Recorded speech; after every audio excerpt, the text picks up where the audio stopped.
بسم اللہ الرحمن الرحیم۔ السلام علیکم ناظرین، اس ویڈیو میں ہم بات کریں گے اعتکاف کی فضیلت کے بارے میں۔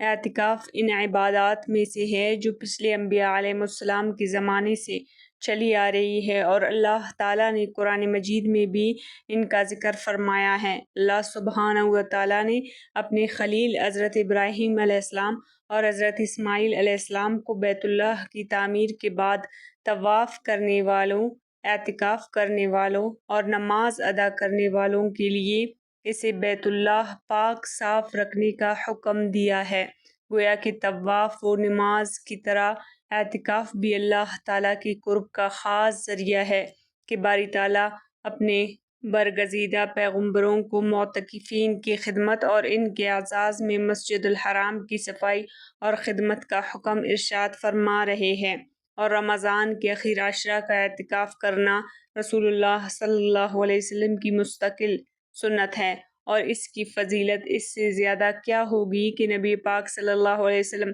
ہمیشہ اس کا اہتمام فرماتے تھے۔ امام ظہری رحمہ اللہ علیہ فرماتے ہیں کہ لوگوں پر تعجب ہے کہ انہوں نے اعتکاف کی سنت کو چھوڑ رکھا ہے، حالانکہ آپ صلی اللہ علیہ وسلم بعض امور کو انجام دیتے تھے اور ان کو ترک بھی کرتے تھے، اور جب سے ہجرت کر کے مدینہ منورہ تشریف لائے اس وقت سے لے کر وفات تک بلا ناغہ آپ اعتکاف کرتے رہے، کبھی ترک نہیں کیا، اور اگر ایک سال اعتکاف نہ کر سکے تو اگلے سال 20 دن کا اعتکاف فرمایا،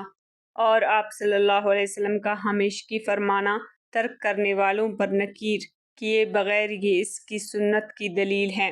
نیز اعتکاف میں اللہ تعالیٰ کی گھر میں قیام کر کے تقرب باری تعالیٰ کا حصول ہے، دنیا سے منہ موڑنا اور رحمت خداوندی کی طرف متوجہ ہونا اور مغفرت باری تعالیٰ کی حرص کرنا، اور معتکف کی مثال ایسی بیان فرمائی گئی گویا کوئی شخص کسی کے در پر آ کر پڑ جائے، جب تک مقصود حاصل نہ ہو گیا ہو اس وقت تک نہیں لوٹے گا۔ معتکف اللہ کی در پر آ کر پڑ جاتا ہے، جب تک رب کی رضا اور مغفرت کا پروانہ نہیں مل جاتا وہ نہیں جائے گا۔ ایسے میں اللہ تعالیٰ کی رضا و مغفرت کی قوی امید بلکہ اس کی فضل سے یقین رکھنا چاہیے۔ حضرت عبداللہ ابن عمر رضی اللہ عنہ فرماتے ہیں کہ رسول اللہ صلی اللہ علیہ وسلم آخری 10 دنوں کا اعتکاف کرتے تھے۔ ایک حدیث میں ہے کہ حضرت عائشہ رضی اللہ عنہ فرماتی ہے کہ اللہ تعالیٰ کے نبی پاک صلی اللہ علیہ وسلم رمضان کے آخری 10 دنوں کا اعتکاف کیا کرتے تھے، یہاں تک کہ اللہ تعالیٰ نے آپ کو وفات دے دی۔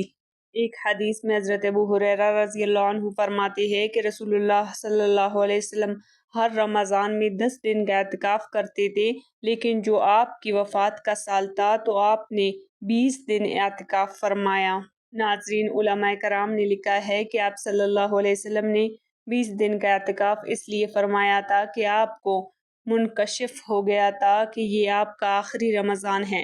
آپ صلی اللہ علیہ وسلم نے چاہا کہ اعمال خیر میں کثرت کی جائے تاکہ امت کو عمل خیر میں جد و جہد کرنا ظاہر ہو جائے، اور بعض نے کہا ہے کہ 20 دن کا اعتکاف اس لیے تھا کہ آپ نے اس سے پہلے سال رمضان میں سفر ہو جانے کی بنا پر اعتکاف نہیں کیا تھا، اس لیے پچھلے سال اعتکاف نہ کر سکنے کی تلافی کرنے کے لیے اس سال 20 دن کا اعتکاف فرمایا۔ بہرحال اس سے معلوم ہوا کہ اعتکاف کا عمل آپ صلی اللہ علیہ وسلم کی نظر میں کتنی بڑی فضیلت والا اور اہم عمل تھا، چنانچہ اعتکاف کے فضائل میں بہت سے اور حدیثیں وارد ہوئی ہے۔ ناظرین، ایک حدیث میں نبی پاک صلی اللہ علیہ وسلم کا ارشاد ہے کہ معتکف گناہوں سے محفوظ رہتا ہے، اور اس کے لیے نیکیاں اتنی ہی لکھی جاتی ہے جتنے کہ کرنے والے کے لیے۔ اس حدیث میں اعتکاف کرنے والے کے لیے اتنی نیکیوں کی بشارت سنائی گئی ہے جتنے کہ کرنے والے کے لیے۔ اس کا مطلب یہ ہے کہ اعتکاف کرنے والا اعتکاف کی وجہ سے بعض نیک